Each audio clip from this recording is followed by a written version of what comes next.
Sir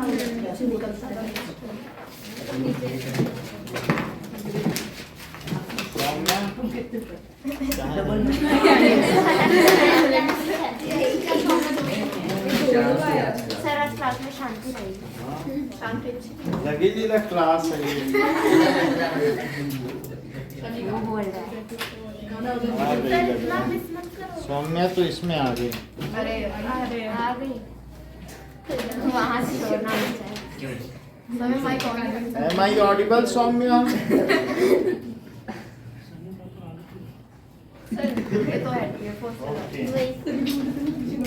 question book से देखते जाना, वो जो मैंने भेजा है एक फोन से, मैं आपको बताता जाऊंगा। ठीक है। Now, a boy X can run with a speed 8 meter per second against its frictional force 10 Newton. Another boy moves with this against a frictional force this. Find the rate of powers of X and Y. जितना friction है उतना हमें आगे force लगाना पड़ेगा जिससे कि हम काउंटर एक्ट कर सकें। उससे ज्यादा फोर्स नहीं लगाना है। अगर उससे ज्यादा लगाओगे तो एक्सिलरेट होते जाओगे। मान लो फ्रिक्शन है पैर में, तो तुमको फोर्स, मस्कुलर फोर्स आगे लगाना पड़ेगा कि नहीं। So you are applying force against frictional force. अगर दोनों इक्वल हैं तो आपकी एक कांस्टेंट स्पीड होगी। ज्यादा फोर्स लगा दोगे तो घट जाएगी।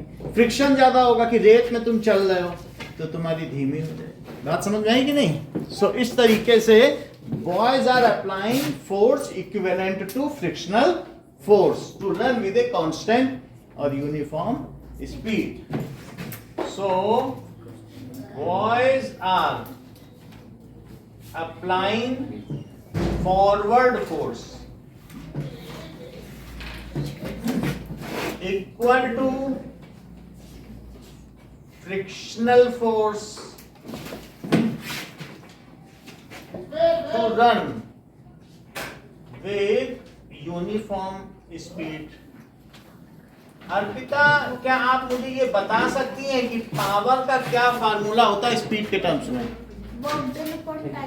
ये बिल्कुल ठीक है। देखो पावर क्या होती है, तो वर्क डन अपॉन टाइम। अच्छा, वर्क डन क्या होता है? क्या फोर्स इनटू डिस्प्लेसमेंट, और नीचे टाइम है तो डिस्प्लेसमेंट अपॉन टाइम। टाइम तो नीचे है ही, किसी के भी नीचे लिख दो, लेकिन डिस्प्लेसमेंट अपॉन टाइम क्या होता है? ये ठीक है, वेलोसिटी। तो this is force into velocity हो गया पावर की नहीं। डिस्प्लेसमेंट अपॉन टाइम क्या होता है? तुम 10 मीटर डिस्प्लेस हुए 2 सेकंड में, तो तुम्हारी 5 मीटर पर सेकंड की वेलोसिटी हो गई। ठीक है कि नहीं। तो पहले बॉय की स्पीड क्या है फॉर फर्स्ट बॉय? देखो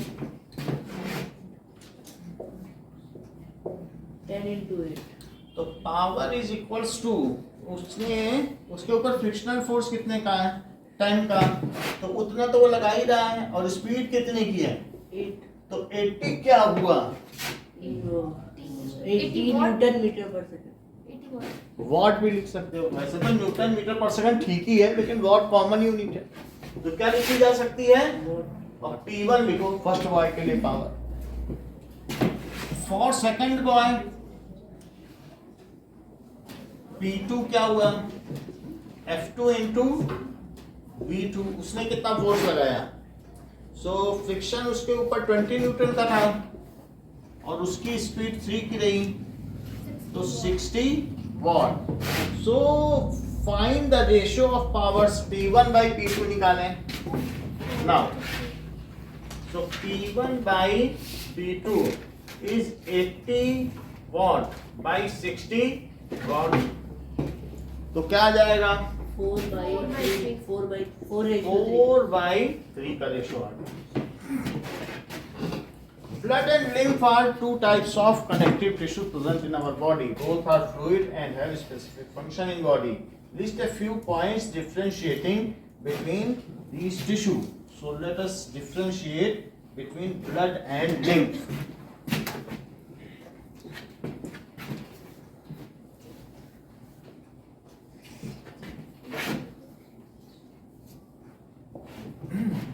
Now, blood red blood vascular tissue है, जबकि ये कलरलेस होता है। लिम्फ देखो तो बहुत हल्के येलो कलर का होता है, जो प्लाज्मा का कलर है वैसा ही होता है। So it is red vascular tissue. So vascular लिखना चाहो तो नहीं, तो ये रेड कलर्ड टिश्यू लिख दो, कलर का टिश्यू। कनेक्टिव टिश्यू,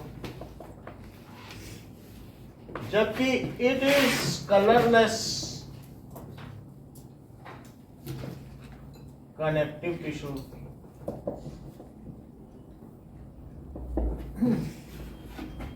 सेकंड देखें कि it has plasma, RBC, WBC and platelets. इसमें क्या क्या चीज होती है?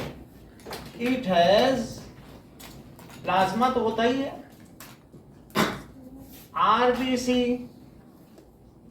WBC and platelets. जबकि इसमें क्या होता है? तो it has plasma and lymphocytes. Lymphocytes का मतलब क्या होता है? लिम्फोसाइट का कुछ वही मतलब है जो डब्ल्यूबीसी है। जैसे तुम इसको कह दो, आरबीसी को एरिथ्रोसाइट, इसको एसिनोफिल्स और ल्यूकोसाइट्स, अलग अलग सबके नाम है। जिसका कलर नहीं होता है तो उसको ल्यूकोसाइट्स, ऐसे सबके नाम। साइट्स का मतलब सेल होता है, साइट का क्या मतलब है? लेकिन अगर हम इनके नाम याद रखें तो इसका नाम तो यहाँ से बन ही रहा है, लिम्फ में है, तो इसलिए क्या है? लिम्फोसाइट। लिम्फ सेल्स, जिसे और भी सिंपल करना हो वो क्या लिख सकता है?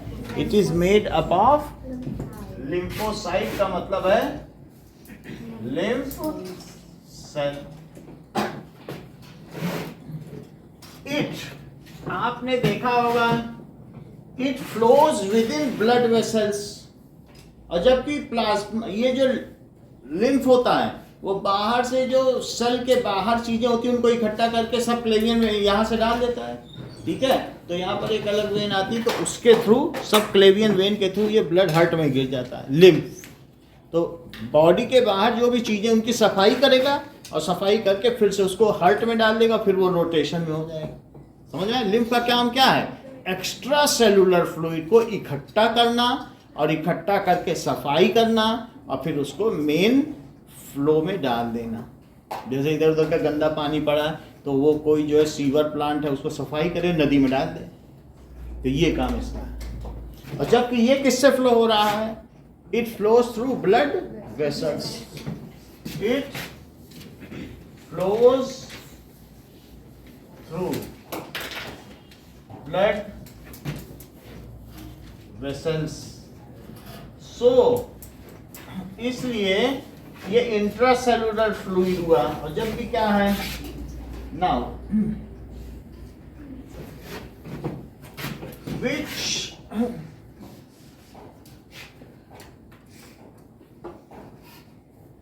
ओपन्स एंड क्लोज, जो ओपन होती है क्लोज होती हैं फ्रॉम हार्ट, यानी हार्ट से ब्लड जाता है और हार्ट में ही ब्लड वापस आ जाता है। जबकि ये क्या है? ये जो लिम्फ होते हैं, these are open at one end। तो यहाँ से ब्लड इकट्ठा किया और ये किस पे रोटेशन में डाल दिया? सब तरफ से, बॉडी से लेकर ये बाद में कहाँ पे डाल दिया बताओ? हार्ट में डाल दिया कि नहीं? तो ये लिम्फ है, इसके थ्रू जाएगा। ये वन एंड इसका ओपन है, क्लोज नहीं। समझ में आ गई बात? तो इस तरीके से it flows through lymph vessels. It flows through lymph vessels which are open at one end। जबकि ब्लड वेसल्स के बारे में क्या कहा जाता है कि यहां से निकला और पूरी बॉडी में इसके बाद ये डिस्ट्रीब्यूट हो गया। ये देखो बहुत सारे इसके क्या हैं, ये डिस्ट्रीब्यूट हो गया और डिस्ट्रीब्यूट होने के बाद फिर क्या हुआ? बहुत फाइन कैपिलरीज बनी और फिर इसके बाद ये सब मिल गया, और फिर से हार्ट में आ गया। ब्लड हार्ट से पंप किया जाता है, उसे क्या कहते हैं? आर्टरी। उसमें बहुत प्रेशर से फ्लो करता है। अगर आर्टरी बहुत अंदर है, ऊपर से नहीं दिख रही, ये जो दिख रही है ना तुमको, ये वेन है। अगर आर्टरी कट जाए यहाँ तक ब्लड जाए, इतना प्रेशर से, तो आर्टरी। अब comes back to heart via vein. अब बीच में ये किस में डिवाइड हो गया है? कैपिलरीज में। बीच में किस में डिवाइड हो गया है? तो यहां से जो ब्लड बाहर भेजा जा रहा है वो किससे जा रहा है? आर्टरी से ऑक्सीजनेटेड ब्लड जा रहा है, और वापस जो आ रहा है उसमें ऑक्सीजन नहीं है। यहाँ से लाल ब्लड जा रहा है, यहाँ से नीला आ रहा है। तो इसका मतलब है क्योंकि हमारे बॉडी में ऑक्सीजन की जरूरत है ग्लूकोज को तोड़ने के लिए। तो यहाँ से जो ब्लड गया वो कैसा गया बताइए? रेड। रेड यहाँ तक गया और आधे तक रेड रहा, लेकिन फिर कैपिलरी में सब सेल के पास चला गया। बीच में सेल्स है, तो सेल कहेंगे भाई अब लाओ ऑक्सीजन तो दे के जाओ। सेल ने इसकी सब ऑक्सीजन ले ली। अब जब सब ऑक्सीजन ले ली तो इस रेड, ये ऑक्सीजन की वजह से ही है। अब फिर उसके बाद क्या होगा? ये कैसा बन गया? ब्लू बन गया। और यहाँ से ये जब वापस आया तो बोलो और पिता, ये किससे वापस आया? वेन से। तो जाता आर्टरी से और आता वेन से। और ये इस तरीके से, ये है आर्टरी। तो ऑक्सीजनेटेड ब्लड है और ये डीऑक्सीजनेटेड ब्लड है, और ये ओपन एट वन एंड है। चौथा पॉइंट, द फंक्शन इंक्लूड्स। इसका काम क्या है? नाउ इट इज, इसका काम क्या है? Its function is to transport nutrients. Transport nutrients. ये जाएगा इंटेस्टाइन में, बॉडी में। यहाँ पे इंटेस्टाइन है, कहेगा खाना डाइजेस्ट हो गया है, लाओ सारे न्यूट्रिएंट्स दो, प्रोटीन दो, कार्बोहाइड्रेट हमें दो, सब चीज ले लेगा, फैट्स दो, सब चीज डाइजेस्ट हो गया खाना। जब पेट में डाइजेस्ट होगा यही तो सब डाइजेस्ट हो जाता है। जो खाते हैं उससे क्या बनता है? प्रोटीन, कार्बोहाइड्रेट, विटामिन, ये सब बनेंगे। सब कौन लेगा इससे? ब्लड। यहाँ से ब्लड लेगा, फिर लंग्स के पास जाएगा, बोलो सांस ले चुके हो, ऑक्सीजन लाओ, सब ले लेगा। यहाँ से ऑक्सीजन लिया, वहां से ग्लूकोज लिया, और ले जाके किसको दिया? सेल को। ये पकड़ो ग्लूकोज, माइटोकॉन्ड्रिया, और ये लो ऑक्सीजन। आइए please.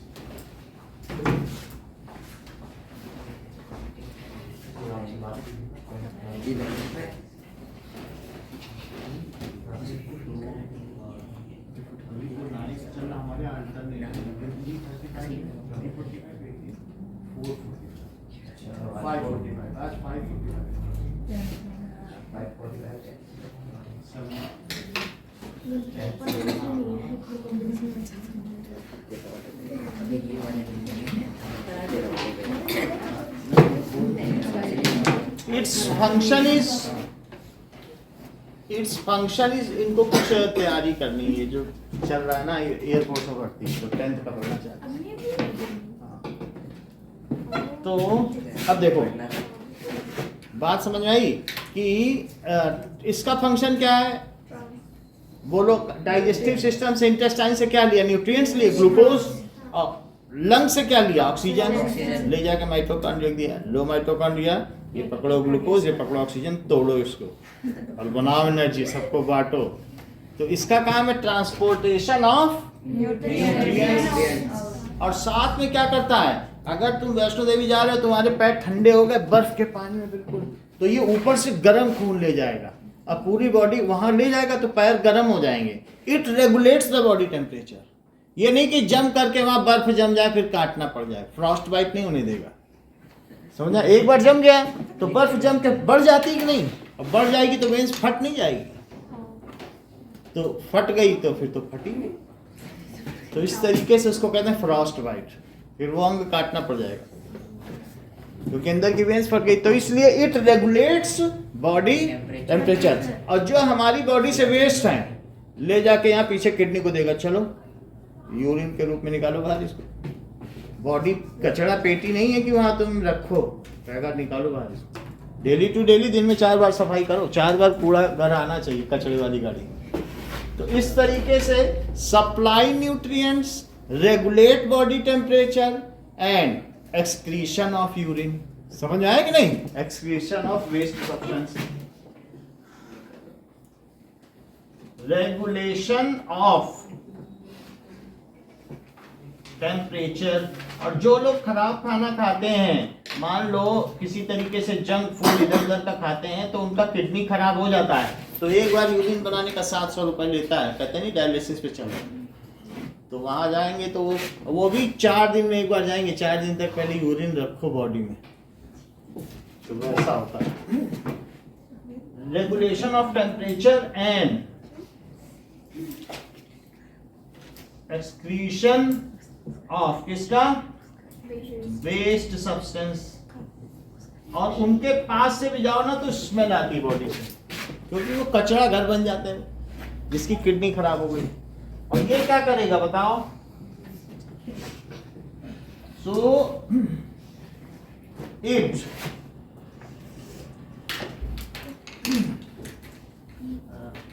Flows back extra cellular fluid, जो सेल के बाहर है ना, सेल के बाहर ये सब सेल है, और सेल के बाहर भी क्या फ्लूइड है यहाँ पे, उस फ्लूइड को कलेक्ट कर रहा है। सेल के बाहर जो फ्लूइड है उसको क्या कर रहा है? ये सेल कुछ चीजें अपने बाहर भेज देता है, उसको कलेक्ट करके रोटेशन में डालता है। ब्लड भी बहुत सारी चीजें हैं, ले लो ये ले लो, प्रोटीन ले लो, चलो कोई नहीं ले रहा है बाहर से, कोई ले नहीं रहा। भी हार्ट के पास जाएंगे तो बोलेगा कि दे के नहीं आए, तुमको भेजा था देने के लिए, कोई ले ही नहीं रहा, तो मैं क्या करूँ, फेंको यहीं पे सब। हार्ट के पास जाएगा, दे आया सर, दे आया, अब पता चला बाद में वो ढो के ला रहा, ये चीज होती है। तो इस तरीके से it flows back extra cellular fluid to heart.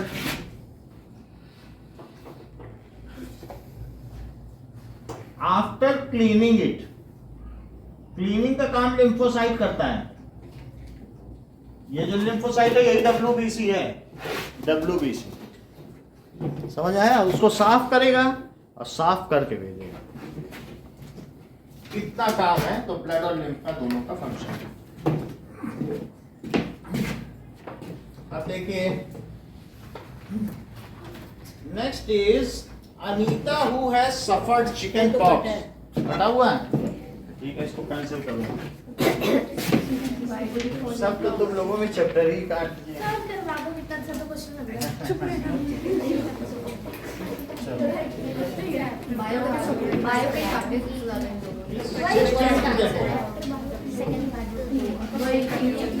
Derive a relation between force applied and acceleration produced by Newton's second law of motion. चलो देखें। So मान लीजिए भी हम क्या प्रूव करना चाहते हैं, तो लिखिए to prove F is equal to ma। अब प्रूव कीजिए, बात ना करो। अगर इस पर एक फोर्स F लगाया जाए और ये शुरू में u स्पीड से चल रहा है और बाद में फोर्स लगाने के बाद इसकी स्पीड क्या हो जाती है v, और ऐसा t ड्यूरेशन में हो पाता है, t सेकंड। इस चीज का मास है। तो we know that rate of change of momentum is directly proportional to applied force। उसी की मदद से प्रूव करेंगे। न्यूटन सेकंड लॉ क्या स्टेट करता है बताओ? As per Newton second law rate of change of momentum, rate of change of momentum is directly proportional to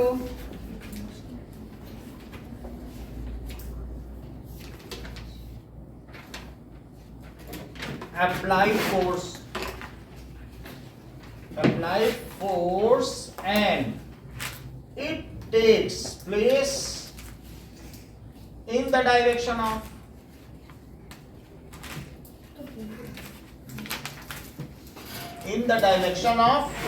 applied force। अब इस चीज को लगाओ, तो हम ये देखेंगे, बताओ चेंज इन मोमेंटम क्या है। यहां देखो, क्या final momentum minus initial momentum, change in momentum क्या होता है? Change in momentum is equal to final momentum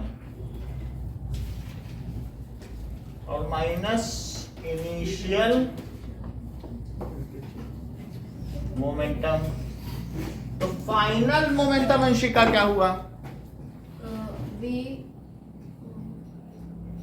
Avani, yes, क्योंकि ये फाइनल वेलोसिटी है और मास इनटू वेलोसिटी क्या होता है? मोमेंटम होता है कि नहीं होता है? तो इसलिए फाइनल मोमेंटम है पी एफ और माइनस पी आई, यही तो चेंज इन मोमेंटम है। और चेंज इन मोमेंटम को डेल्टा पी लिख सकते हो। डेल्टा किसको कहते हैं? चेंज को। डेल्टा किसको कहते हैं? चेंज। तो किसी भी चीज में चेंज दिखाना हो तो डेल्टा पी, इसका मतलब होता है चेंज। तो चेंज ये एमवी है और एकलव्य पी आई क्या है? एमजी, एमवी, सही, पी आई ना, एमजी, हाँ। MU जैसा कि एकलव्य ने बताया कि MU होगा, तो चेंज इन मोमेंटम कितना हो गया? V minus you, change in momentum. तो आंचल ये बताओ rate of change of momentum क्या हुआ? पी आई एमजी, प्रॉब्लम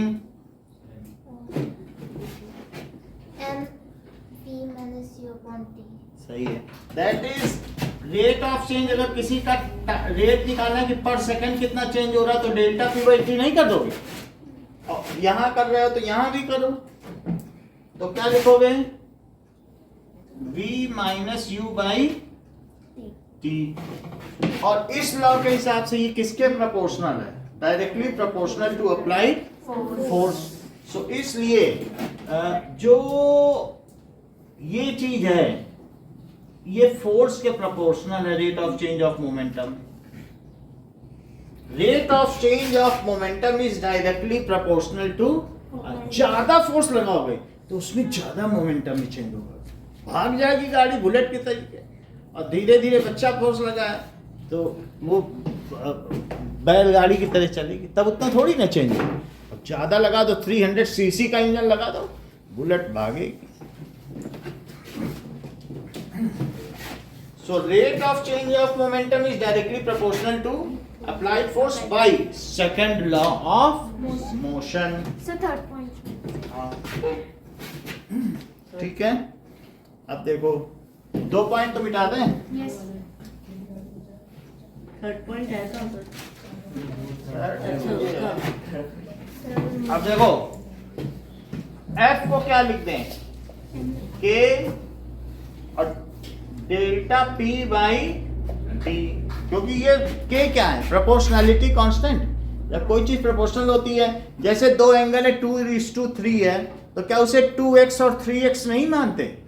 जब रेशो कोई चीज होती है तो उसी तरीके से कुछ ना कुछ लगाना पड़ेगा कि नहीं रेशो में, अगर ये दोनों प्रोपोर्शनल है।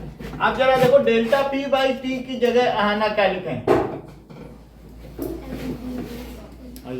बोलो, ये लिख दें M we minus you by T. तो F is equals to K. अच्छा, v minus you by T क्या है? Rate of change of velocity. Dhruv क्या होता है बताओ? Very good. ये क्या होता है बताओ? हाँ, तो ये एक्सीलरेशन हुआ कि नहीं? Rate of change of velocity acceleration का फॉर्मूला है। न्यूटन ने k को 1 ले लिया। If k is equals to 1 तो f क्या हो गया? Is equals to ma। Hence proved. This is mathematical expression of Newton's second law of motion. ये क्या है? This is mathematical form of Newton's second law of motion. चलो इस चीज को करके दिखाओ।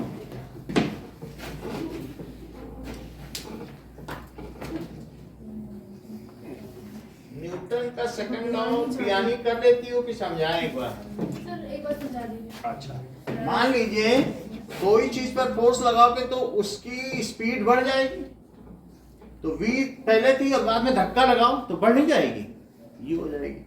न्यूटन का सेकंड लॉ कहता है इसमें मोमेंटम में जितना चेंज हुआ है, rate of change of momentum is directly proportional to rate of change of momentum, that is delta p by t. Change in momentum, delta p का मतलब change in momentum. Delta p का क्या मतलब है? और upon time कर दो तो रेट हो गया, तो रेट यानी पर सेकंड जितना चेंज हो रहा है। इट इज डायरेक्टली किसके प्रोपोर्शनल है? फोर्स के।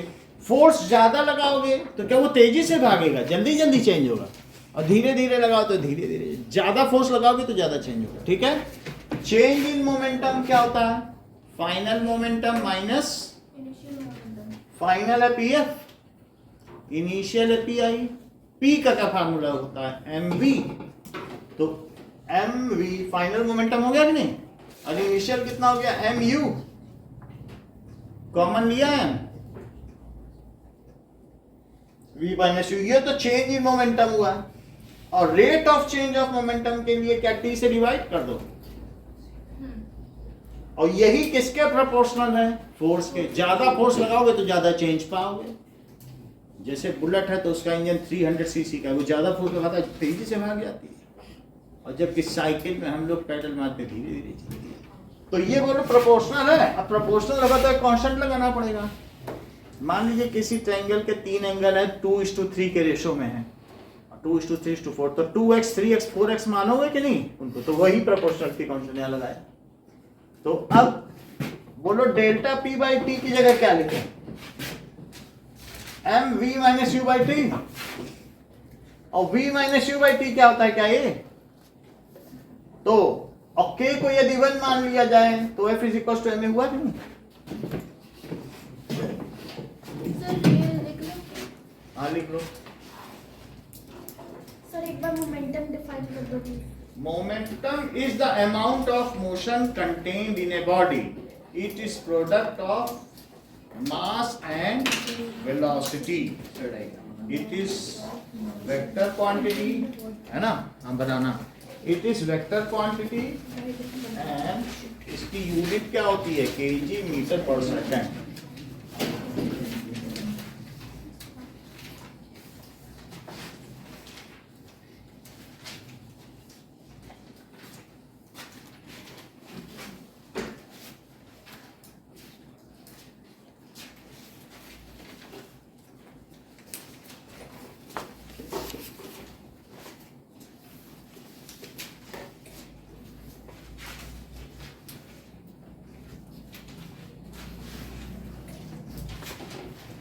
सर डायरेक्ट करना है कि लिखना भी है, मतलब स्टेटमेंट? ऐसे ही करना है।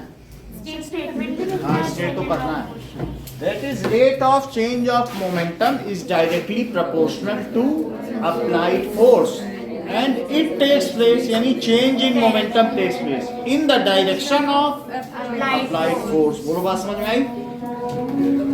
रिपीट करो जरा एक बार अच्छे।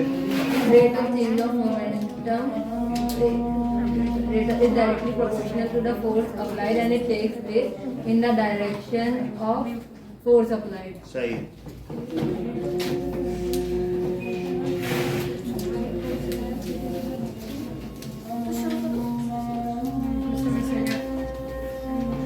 ओके ऊपर का है इतना तो नोट कर लिया होगा। फिर लोग कैसे करेंगे? इससे देख लेना, तो नीचे नीचे का लिख लो। सर के को इधर लिखना पड़ेगा कि कांस्टेंट, क्या के को इधर ब्रैकेट में डालना पड़ेगा कि प्रोपोर्शनलिटी के को लिखना पड़ेगा, लिख देना के इज कांस्टेंट। मोमेंटम का वो भी लिखना है। नहीं मोमेंटम का कुछ नहीं लिखना और सेकंड लॉ लिखना है। है। सेकंड लॉ सेकंड लॉ लिखना है। हाँ सेकंड लॉ तो लिखना मोमेंटम का है। बीच में ही नहीं लिखना सर।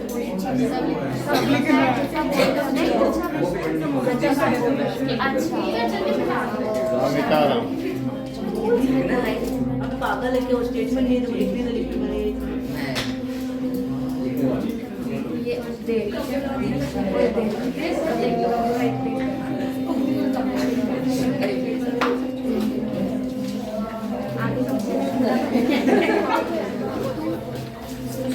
चलो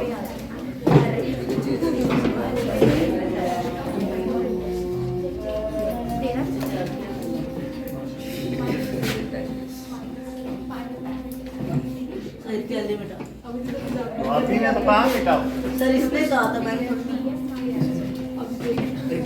लगा आपने कहा, आप किसने कहा? किसने कहा था सर? अरे मैंने मिटाने को हमें आपकी आवाज नहीं लगी।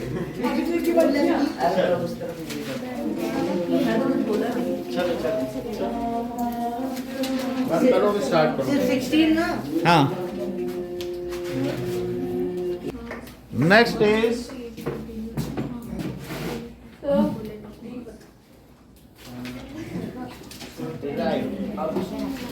a bullet of mass 10 gram strikes a sandbag with speed and सबका हो गया ना?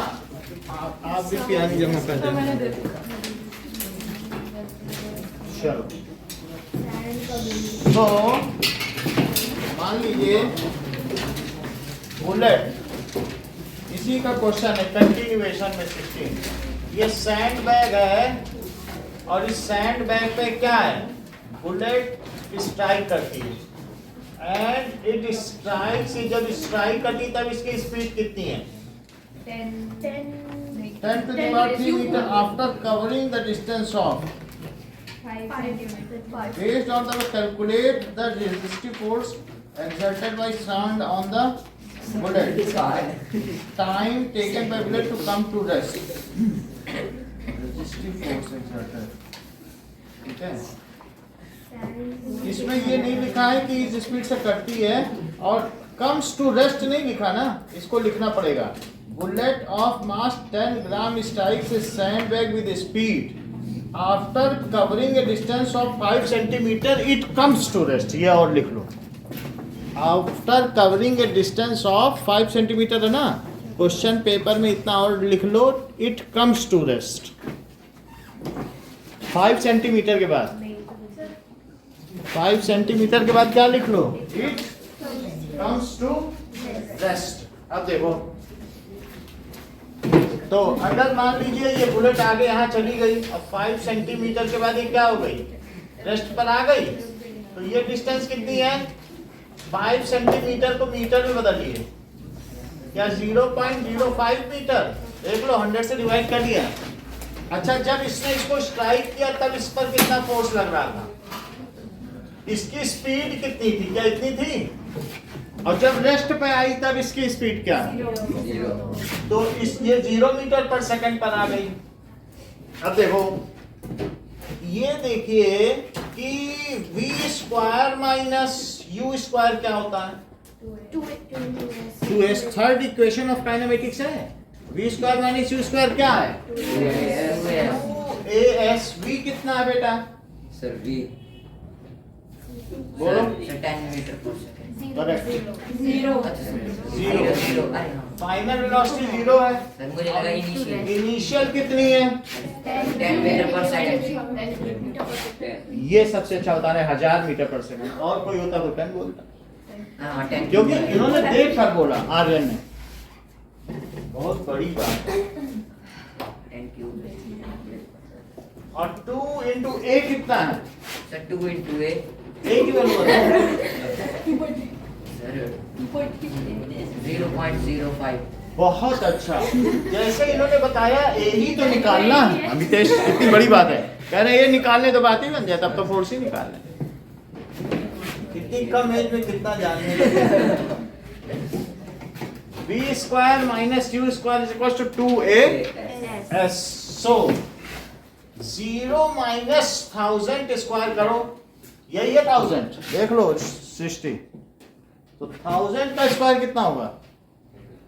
इसमें 3 zero और तो दैट इज 1 2 3 1 2 3 10 million. और 2 से अब बताओ, आप ही बताओ बेटा, 2 से 0.05 मल्टीप्लाई करो कितना आएगा? एक मिनट। अरे तो 1 मिनट में 0.1 0.10 या 0.1 सही है। ए की वैल्यू क्या आएगी अब? -1000000। अब नहीं, ये मुझे बताओ इसकी वैल्यू अब कितनी आएगी? कितने जीरो हो जाएंगे? 5 हो जाएंगे कि 4?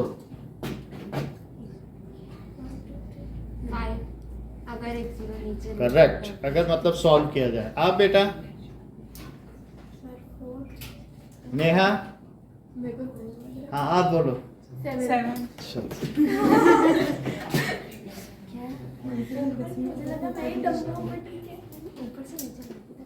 क्योंकि डेसिमल हटा तो एक जीरो और बढ़ जाएगा। चलो, तब सृष्टि ने प्रयास अच्छा किया, प्रयास की ही तो जीत होती है।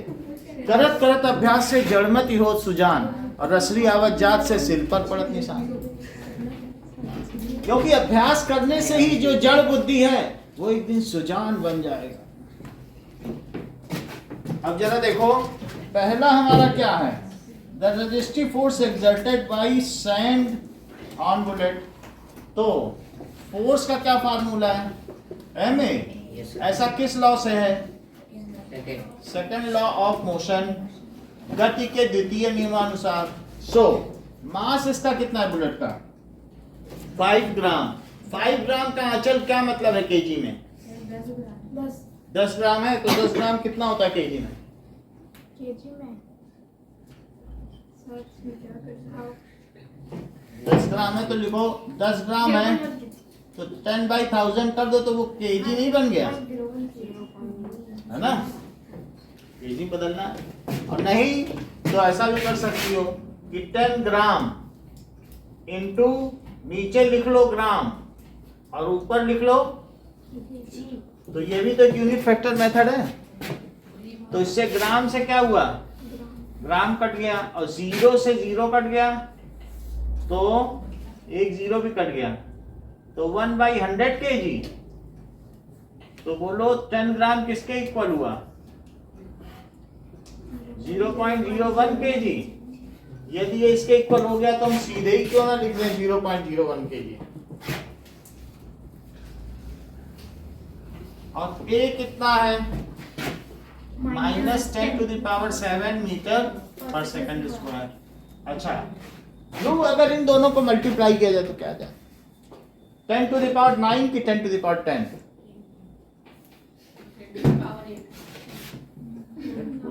सही कैसे बता देते हैं? अंशिका?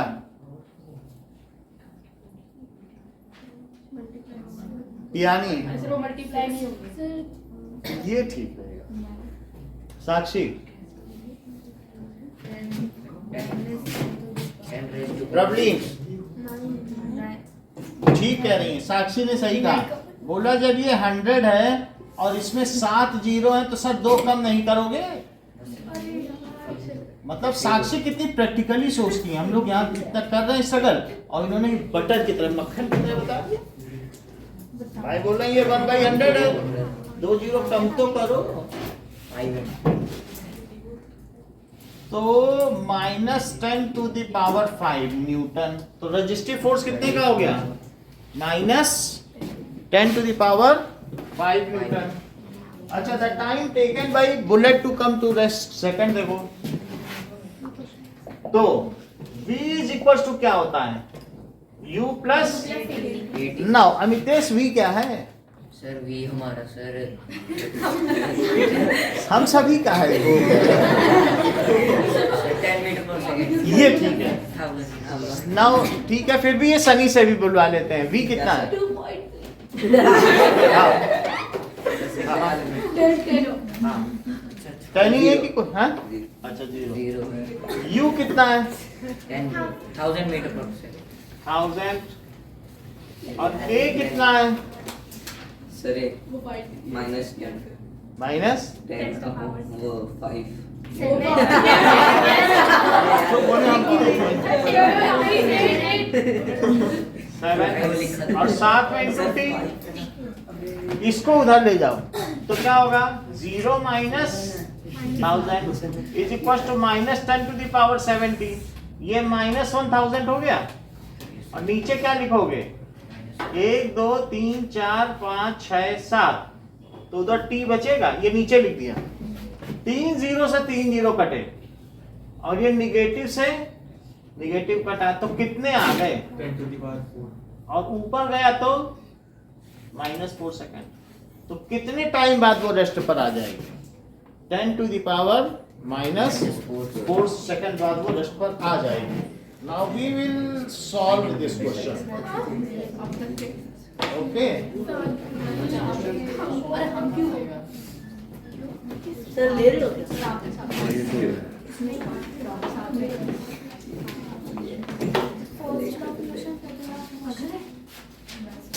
और एक इसके पीछे का जो क्वेश्चन हम लेकर आया था वो कौन सा था 14 था जो दो बॉय थे। नहीं नहीं 13 का sir B part second part वो भी इसी में करेंगे। वो तो कर दिया कर दिया बुलेट वाला बोले नहीं 13 का आफ्टर और तो बस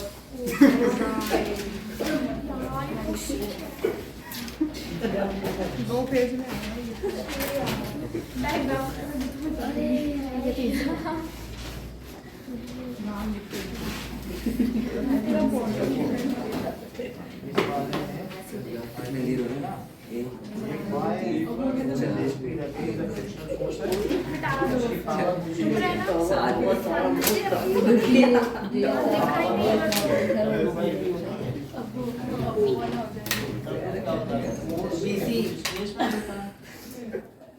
डिस्टेंस डिस्प्लेसमेंट का पता है क्या होता है जब पावर निकाल लेना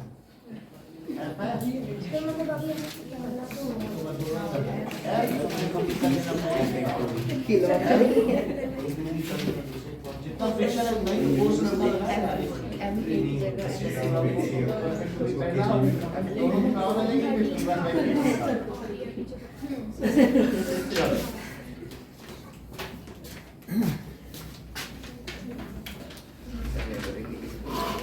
जमा करते हैं बाकी लोग now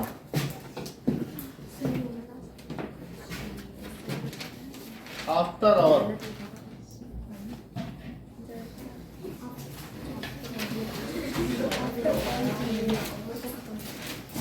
$8,000 kg engine pulls a train. 8,000 kg engine pulls a train. कौन?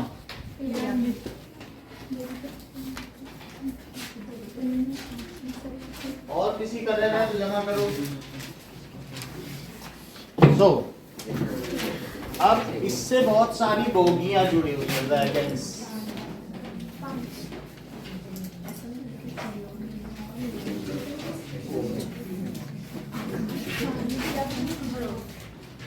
ये so this is engine which is pulling bogies.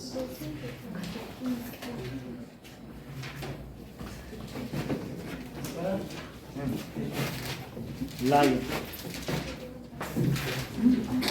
हर एक वैगन की जो वेट वो मास है वो कितना है 2000 kg और इंजन तो फोर्स अप्लाई कर रहा है तो इसका मास की कोई जरूरत नहीं है। वैसे दिया इसका भी मास है बट इसके मास से हमें कोई मतलब नहीं है। अगर मैं किसी चीज को खींचूं तो मेरे मास का कोई मतलब है? हम फोर्स जो लगाना उसका मतलब है ना कि जो मेरा मास है। हमारे मास से किसी को क्या लेना? मैं धीमे भी फोर्स लगा सकता हूँ तेज भी फोर्स लगा सकता हूँ। हमारे मास से तो किसी को लेना देना नहीं है ना। तो लेकिन वैगन में जिसमें कोयला भरकर झारखंड जा रहा ये झारखंड से आता है क्योंकि झारखंड से ही तो माइनिंग होती है। तो इन सभी का वजन कितना है?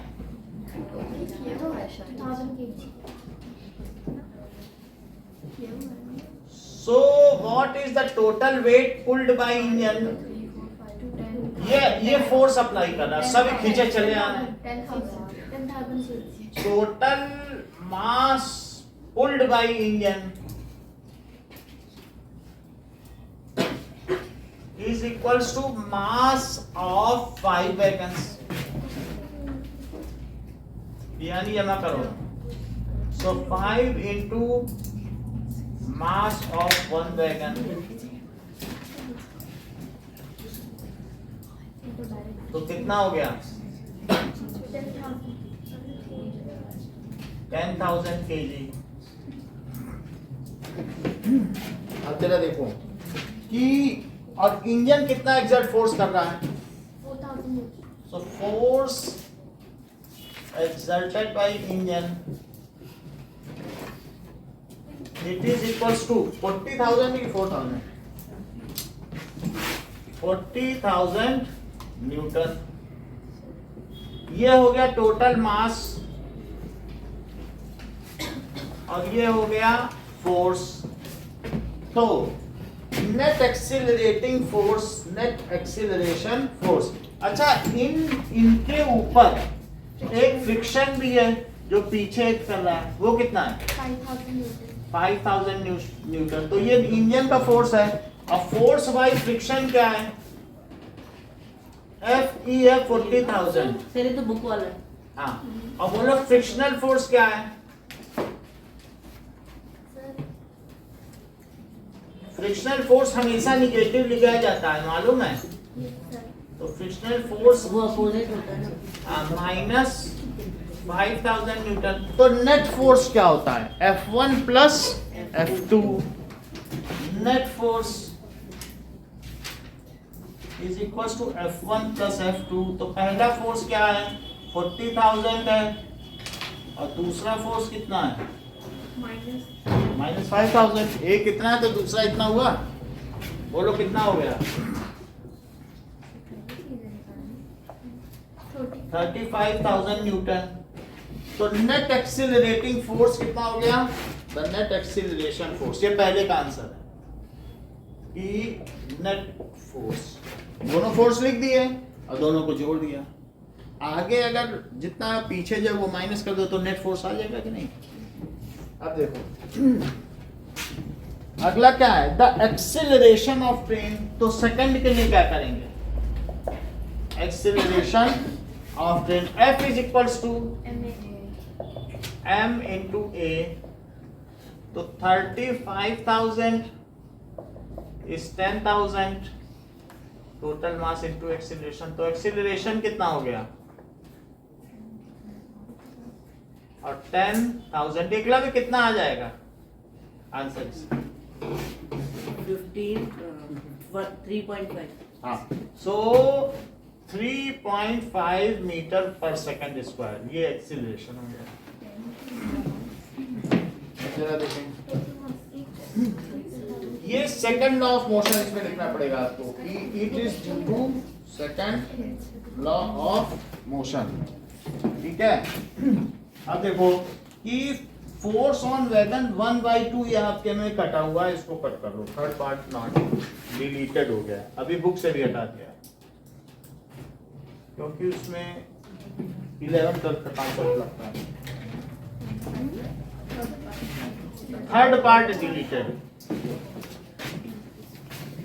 Given that natural sample of iron, isotope समझते हो क्या होता है, किसी एक एलिमेंट के बहुत सारे होते हैं जिनमें अलग अलग नंबर्स सेम मास नंबर. हाँ, यानी अगर जैसे आइसोटोप्स ऑफ आयरन, आइसोटोप क्या होता है,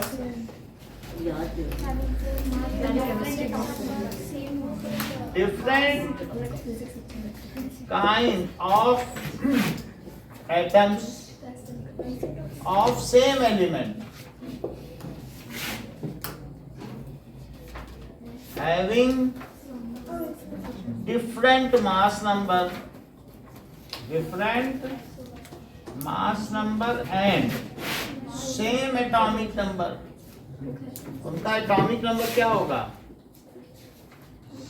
same atomic number, are called isotope of that element.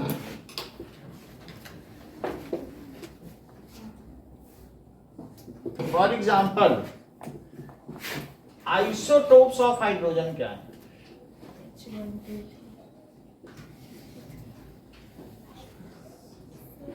That is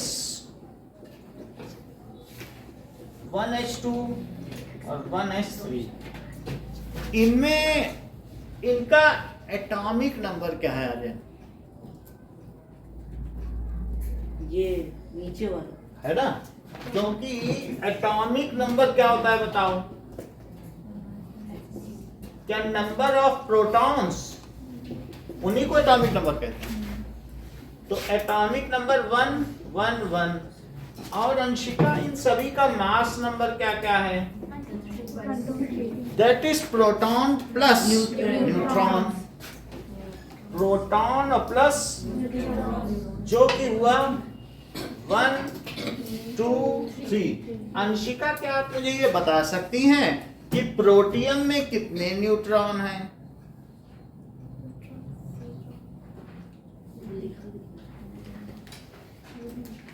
या अब नहीं बताएं? एक ठीक है. Eklavya? Proton neutron? Sir number of neutrons, क्योंकि ये प्रोटॉन हुआ और ये प्रोटॉन प्लस न्यूट्रॉन हुआ, तो कितने न्यूट्रॉन है? 0. यहां बताओ, ये प्रोटॉन है, ये प्रोटॉन प्लस न्यूट्रॉन है 1 तो 1, और यहाँ 2. तो अभिषेक मुझे ये बता दीजिए कि नंबर ऑफ न्यूट्रॉन्स का फार्मूला क्या है? प्रोटॉन माइनस देखो बहुत बड़ी बात कही है और लोग नहीं बता पाते हैं. इन्होंने माइनस प्रोटॉन. बहुत अच्छा, mass number minus atomic number बता दिया. Number of neutrons, mass number और माइनस एटॉमिक नंबर. बोलो बात समझ में आ गई? मास नंबर में जैसा इन्होंने देखा वैसा बता दिया कि सर आप मास नंबर में से एटॉमिक नंबर माइनस कर रहे हो, यही नंबर ऑफ न्यूट्रॉन, यही फार्मूला बना लो. है नहीं बड़ी बात. अब देखो कि आइसोटोप्स ऑफ हाइड्रोजन के नाम क्या क्या हैं?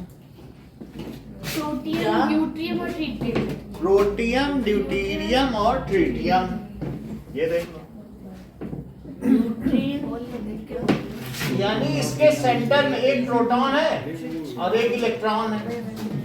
इसके सेंटर में क्या है? एक प्रोटॉन और एक इलेक्ट्रॉन. और इस वाले में एक प्रोटॉन और न्यूट्रॉन कितने हैं? और एक. तीनों न्यूट्रल है कि कोई ऐसा है जो न्यूट्रल नहीं है?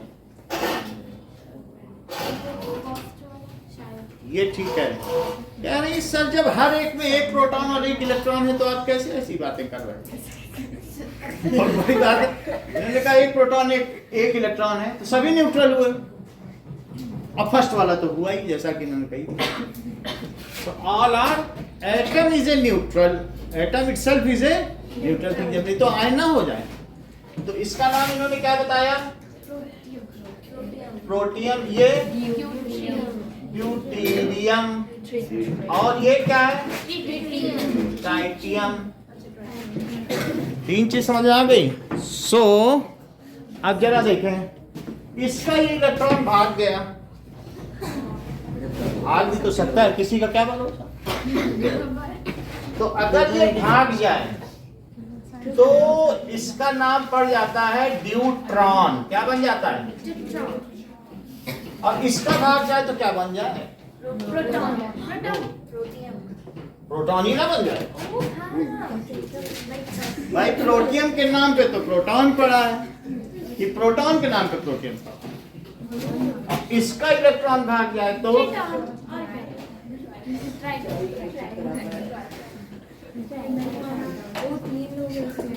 अब समझ में आया? इस पर कितना चार्ज हो सकता है इलेक्ट्रॉन? कोई नहीं, प्लस बहुत अच्छा. जैसा इन्होंने कहा एक प्रोटॉन है तो एक पॉजिटिव चार्ज हुआ, मतलब 1.6 अच्छा, वो 10 to the power minus 90. Proton था वो. ये ज्यादा अच्छा कहा. बोला इलेक्ट्रॉन चला गया तो प्लस प्लस का ही तो चार्ज बचा. हाँ. अब एक प्रोटॉन पे कितना चार्ज होता है 1.6 into 10 to the power minus 19 coulomb, और इलेक्ट्रॉन पे कितना होता है चार्ज? कुछ 1 से 1. ये बिल्कुल ठीक है। उन्होंने एकलव्य के माइंड में चीजें काफी क्लियर हो चुकी हैं। इन्होंने कहा कि सर दोनों का चार्ज तो सेम ही होता है और न्यूट्रॉन का न्यूट्रॉन हो 0. जाते हैं। न्यूट्रॉन का 0. और इलेक्ट्रॉन के भाग जाने पर प्रोटॉन का ही तो चार्ज बचा। अच्छा, ये मुझे बताइए कि आइसोटोप्स ऑफ क्लोरीन क्या क्या होते हैं? Sir C35 70. 17 और 37. और ये और CN17। सिर्फ मुझे इतना बता दीजिए इसमें न्यूट्रॉन कितने हैं? न्यूट्रॉन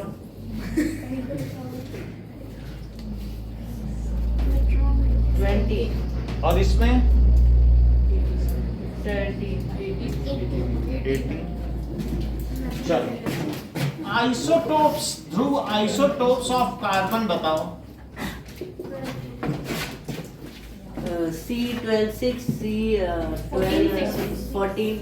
C6 तो उसमें प्रोटॉन हुए, और C6 13 और C6।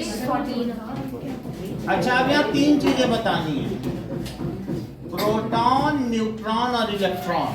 तो अक्षित, इन तीनों में प्रोटॉन की संख्या बताओ। 6. अच्छा, इसमें 6. इसमें 6. न्यूट्रॉन बताओ। 6. 7. हम्म 8. इलेक्ट्रॉन बताओ। 6. हम्म 6. हम्म 6.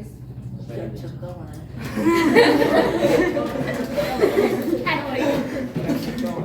अब देखो, इतनी बात हो गई ना।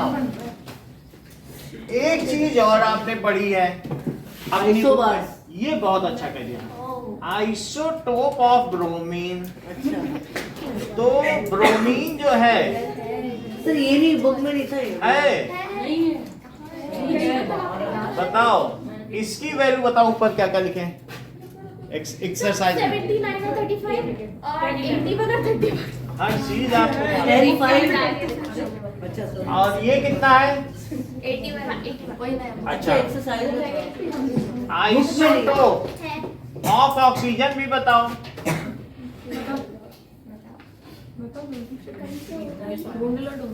लो, मिल गया उनको। और अब एफी के बताओ क्वेश्चन पे। ये सब आपको नहीं लिखना है, अब यहाँ से चल लिख लिया। क्वेश्चन यहाँ से। मतलब एक जानकारी आइसोटोप के बारे में जानना तो चाहिए ना, जब पढ़ रहे हो तो जान ही लो। नाउ अब आंसर देखो।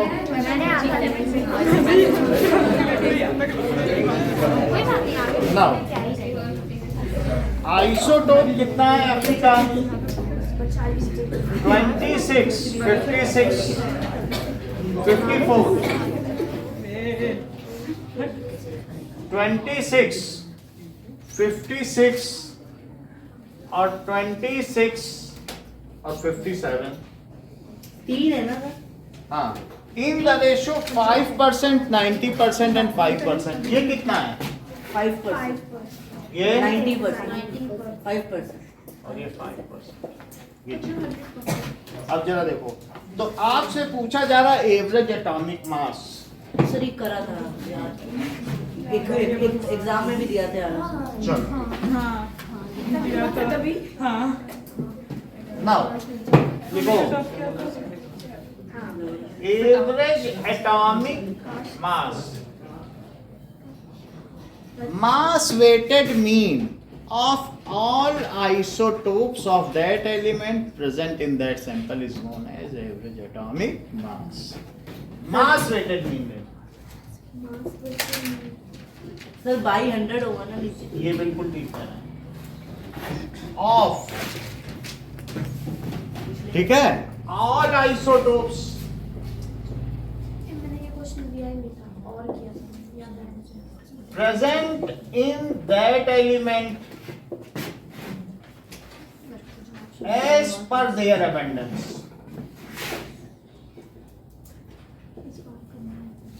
abundance is called average atomic mass. समझ में आया कि कितना मास है और कितने कितने हैं. जैसे अभी एक ने बताया सर आप 100 मान लीजिए, तो अगर क्लास में 100 बच्चे हैं तो बताओ 54 किलो के कितने बच्चे हैं? 5% है. और बोलो 56 किलो के कितने बच्चे हैं? और 57 किलो के, यही है. तो इसका एटॉमिक मास बताइए. Atomic mass 54. यू यू में तो होता है. इसका बताओ. 56 U. 56 यू. और इसका 57U. मतलब जो इसके सेंटर में जो है इन सब का मास 1U है. तो जो टोटल प्रोटॉन प्लस न्यूट्रॉन है हर एक का मास 1U मान लिया जाए, तो बोलो इसका मास कितना हो गया? 54U. वैसे U हमने बताया 1/12 of mass of C12 atom, लेकिन समझ में आ गई ना बात आपको. तो 54U नहीं आई. चलो फिर से समझे. पहले समझ लेते हैं U क्या होता है. What is atomic mass? हम किस में एक्सप्रेस करते हैं? U में. U जो होता है 1U 1.66056 into 10 to the power -27 kg. इतना होता है बस. अगर कोई कहे भाई हमें केजी में बदल के दिखाओ, तो खट से इससे मल्टीप्लाई करके किसे बदल लेना? केजी में. तो ये जो मास है यही प्रोटॉन का ही मास है. ये किसका मास है? अब प्रोटॉन इतना बड़ा होता है. अब बोलो अगर उसमें एक इलेक्ट्रॉन बढ़ जाए वो तो 2000 गुना छोटा होता है, तो क्या न्यूट्रॉन का मास ज्यादा बदलेगा? मेरे ख्याल से नहीं बदलेगा. जैसे तुम अपने हाथ में एक झुमका पकड़ लो तो तुम्हारा वजन बढ़ जाएगा कि घट जाएगा? कुछ नहीं होगा. या रिफिल पकड़ लो तो कुछ हो जाएगा क्या? कुछ भी नहीं होगा. तो इस तरीके से जो प्रोटॉन का मास है वही, और प्रोटॉन या न्यूट्रॉन का मास 1U है. तो बोलो इसमें कितने प्रोटॉन प्लस न्यूट्रॉन है? 54. तो इसका मास क्या हुआ? 54U. इसका 56U. अब इसका मतलब समझो, क्लास में 100 बच्चे हैं तो तुम मीन कैसे निकालोगे? मीन निकालना आता है ना. देखो कि इनका एटॉमिक मास बीच का निकाल. और इसकी फ्रीक्वेंसी. बोलो 54 मास के कितने बच्चे हैं? 5. और बोलो 56 मास के 90 बच्चे. और 57 मास के 5 बच्चे. तो बताओ FI/XI निकालो. 54 into 5. और ये क्या करो? और इसको क्या करो? 57 into 5. और बताओ सिग्मा FI 100. तो सिर्फ हम मीन ही निकाल रहे हैं और कुछ नहीं कर रहे हैं. और ये क्या आ जाएगा? Sigma FI/XI. तो इसकी वैल्यू निकाल लीजिए जरा. 5 से करो. 270. ये निकालो. 54 times देखो 9 पड़ा 45. और ये बताओ 270. 285. और इन तीनों को जोड़ लो जरा.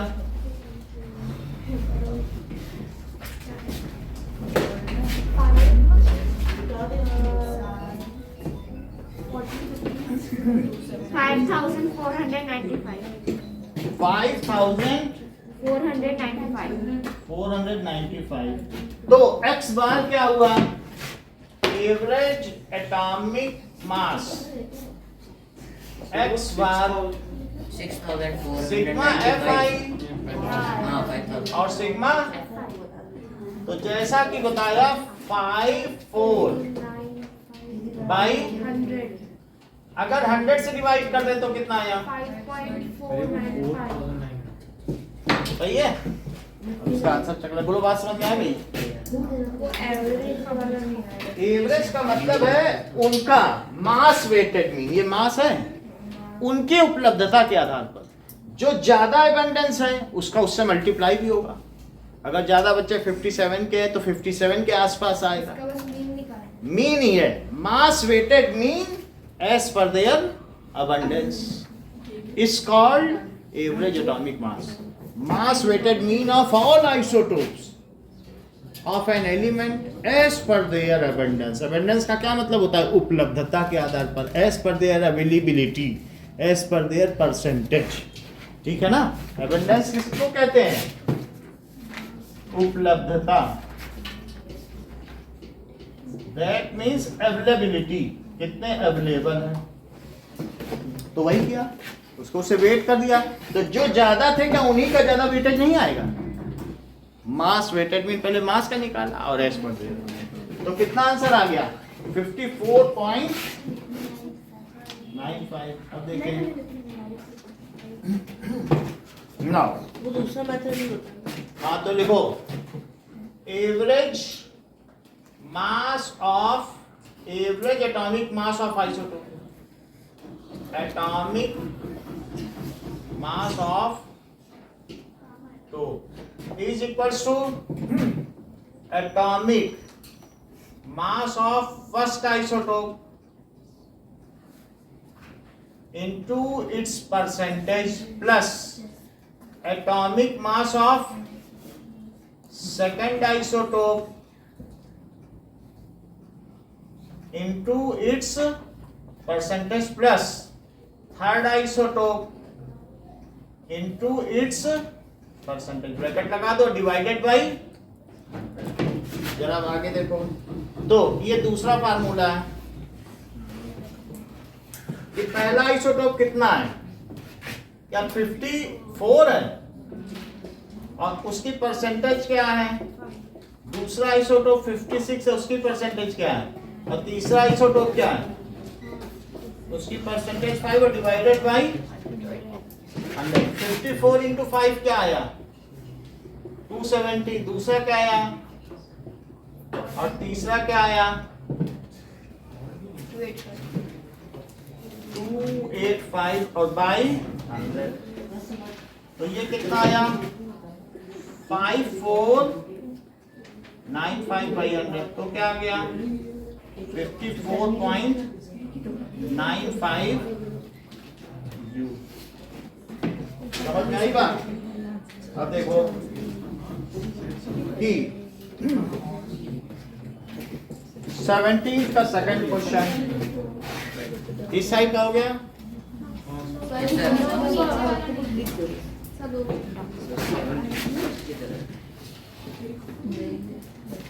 सेकंड में भी नहीं उसका ठीक है, ठीक है, कर लो कर लो। हाँ सेकंड अभी करते हैं। 17 का second,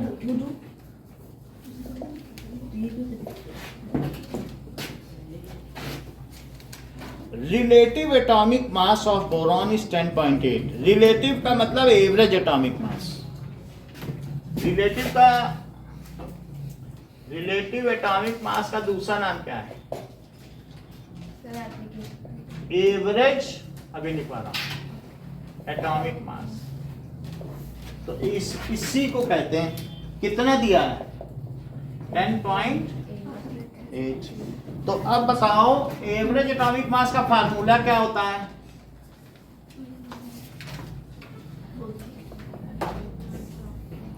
is equals to atomic mass of first isotope into its percentage, और प्लस क्या होगा? Atomic mass of second isotope into its percentage और डिवाइडेड बाई 100।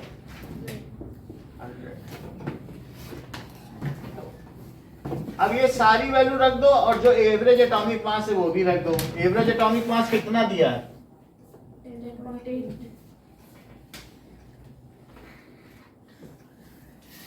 10.8। अब बोरॉन है तो देखो बोरॉन में ऊपर क्या दिया? 10 है कि 11? 10 और 5, और दूसरा क्या है? 11 और 5।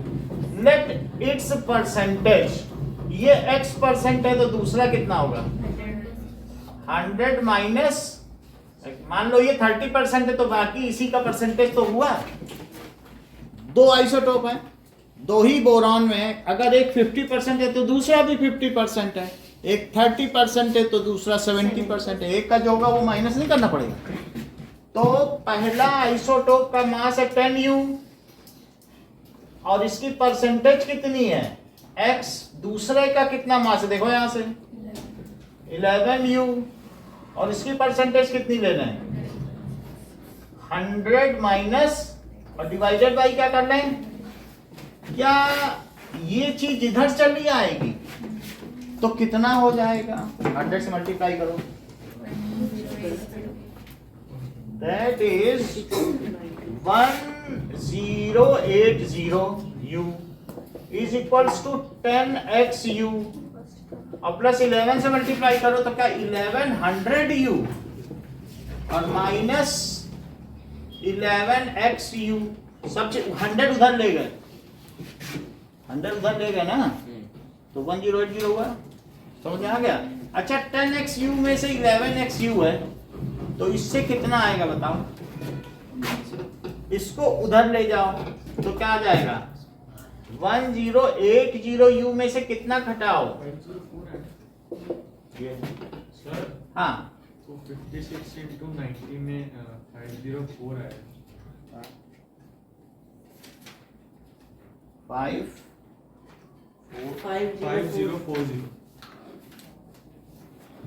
इस वाले में हाँ है, चेक करें क्या सही है पहले से ले लेते हैं। 9 बड़ा 45 तो 5040 लिखो ना,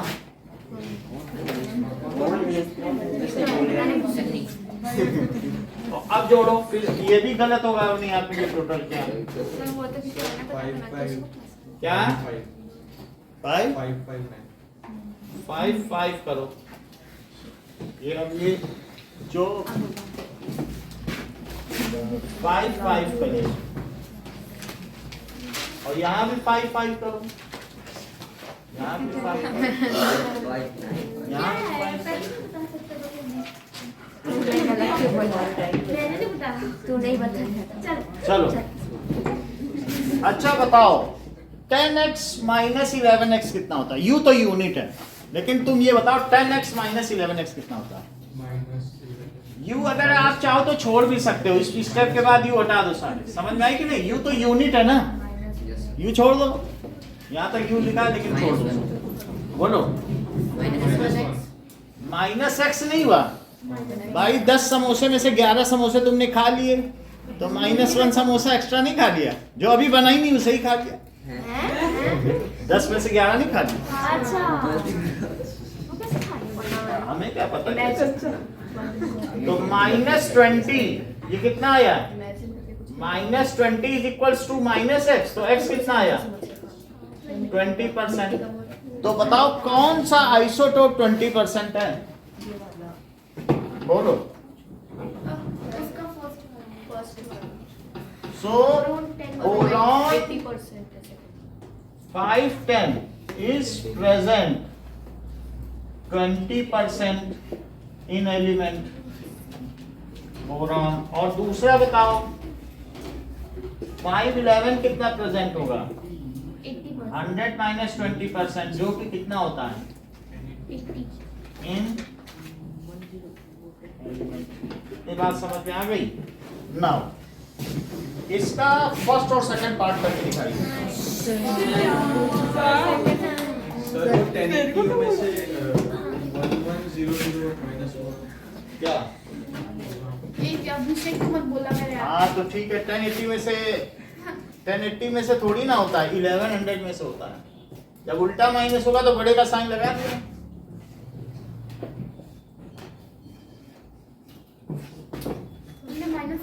और निगेटिव लगा दिया क्योंकि उल्टा घटा है ना, उल्टा घटता नहीं है, घटाया तो बड़े से ही कम हो जाएगा लेकिन साइन उसका लगता है जो बड़ा होता है कि नहीं, नहीं चलो सो यही दोनों पार्ट करने हैं 17 के। और एवरेज एटॉमिक मास जब वो नहीं करना ना स्टेट, हाँ एवरेज एटॉमिक मास स्टेट नहीं करना ना, लेजर के नाम कुछ नहीं, 10 मिनट है, करके दिखाओ बस, इतना ही करना।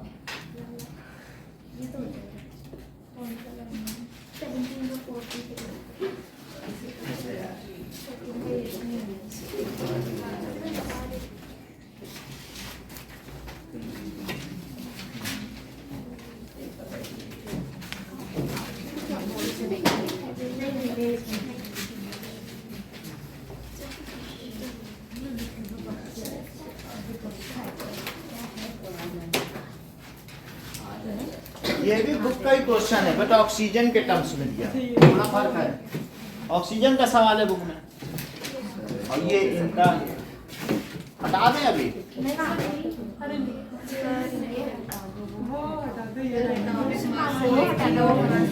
ये तो लिख लिया होगा। ये सर ये हटा दो।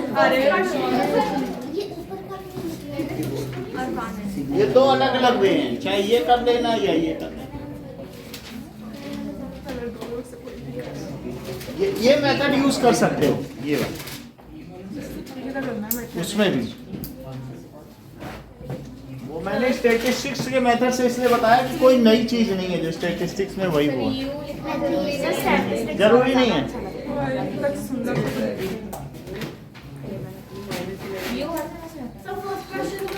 हाँ करो।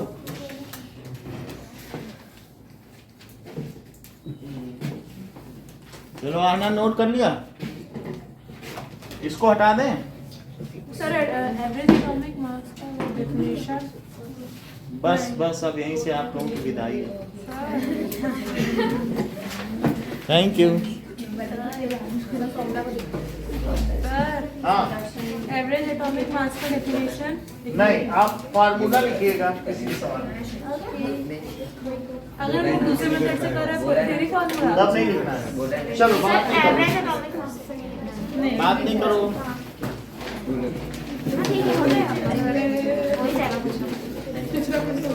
Okay, now start doing and stop talking. ये सामने वाला चीज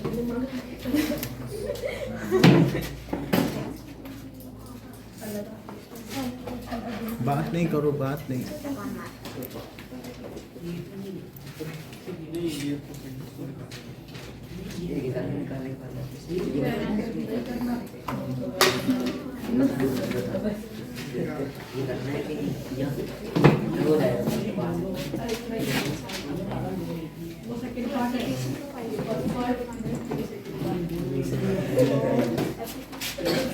Okay, now keep silence.